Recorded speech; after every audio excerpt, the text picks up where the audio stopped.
it's Gina with your note of the week. This week's topic is inventory adjustments.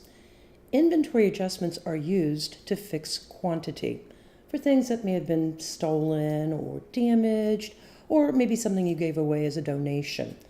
But did you know that inventory adjustments can also be used to fix average cost? And I'm going to talk about that later. First, let's talk about fixing quantities. So I'm going to go to inventory items, and I'm looking at this item, my golf club, and Counterpoint thinks I have 10, but I really only have 9 because one was damaged and it was thrown away. So I need to tell Counterpoint now that I only have 9. So I'm going to close out of the item master and go to inventory, adjustments, and enter.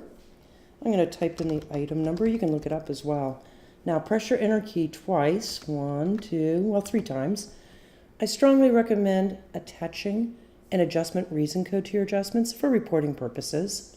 I'm going to go into my lookup and I'm going to say damaged. Now if you look over to the right, you can see my quantity on hand, quantity available is 10. Now because I'm removing 1 from inventory, my value needs to be preceded with a minus. So I'm going to do -1. Now look, I have a new field here that says, oh, your new quantity available is going to be 9 after you're done posting. Now if you need to add value, on the off chance the thief returns stolen merchandise, then the value would be a positive. So you can see here when I put a value of 1, my new available is going to be 11. But this was really damaged and I really threw it away. So now I'm going to go ahead and post. And I'm sure. And I don't need to look at the report, but I am going to go look at the item just to show you that when you do an adjustment and you post it, your inventory is immediately impacted. And so I'm going to go to inventory and items, and I'm going to find the item. And there you go. Oh, wrong one. I typed it in wrong. It does help if you type in correctly. Ta-da. Okay, so now I have 9.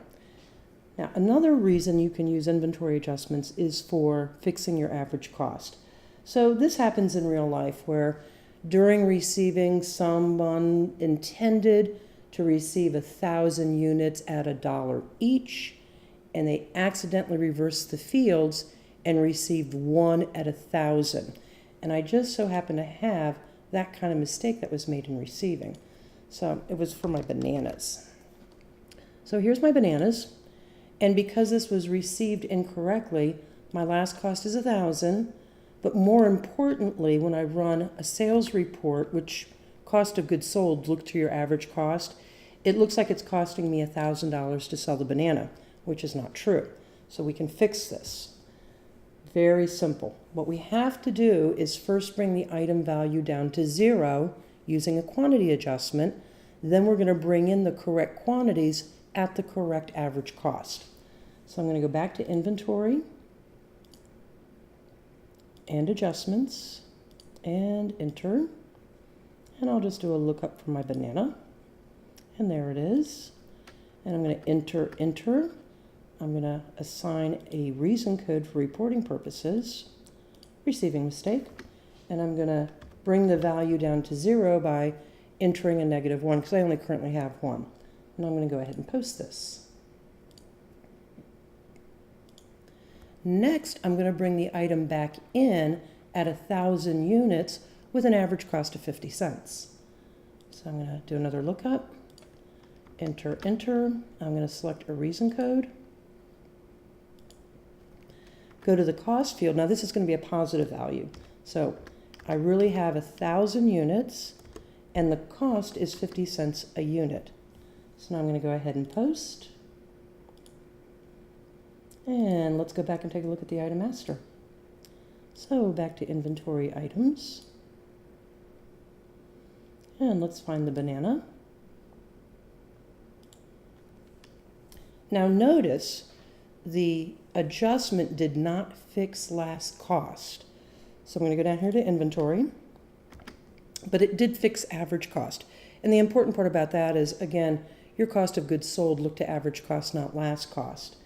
Now, if you want the correct last cost to be suggested the next time you do a purchasing or receiving document, that's also a pretty easy fix. You may not know this, but when you're purchasing or receiving, the cost that Counterpoint suggests to you is not coming from this field. It's actually coming from the vendor item field. Now, my vendor for this item is Acme, so I'm going to click on vendor items. I'm just going to use my right-facing arrow, and that calls up Acme automatically. And then here in purchasing, I'm going to fix this unit cost to be 50 cents. So technically, when you're purchasing or receiving and Counterpoint is suggesting a cost, it's actually coming from this field. Now, the next time you receive the item in at the correct cost, the last cost on your item master will be updated to the correct value. Inventory adjustments. Thanks for joining me this week, and I'll talk with you again next week. Thanks for joining me for this session of Note of the Week. Hope to see you again soon. We would love to hear from you. If you would like to submit a question for Note of the Week, email training@cksystem.com. And on the subject line, type Note of the Week. If you would like to schedule training time or request a free training catalog, call me at 888-476-7911, extension 3. Talk to you next week. Bye.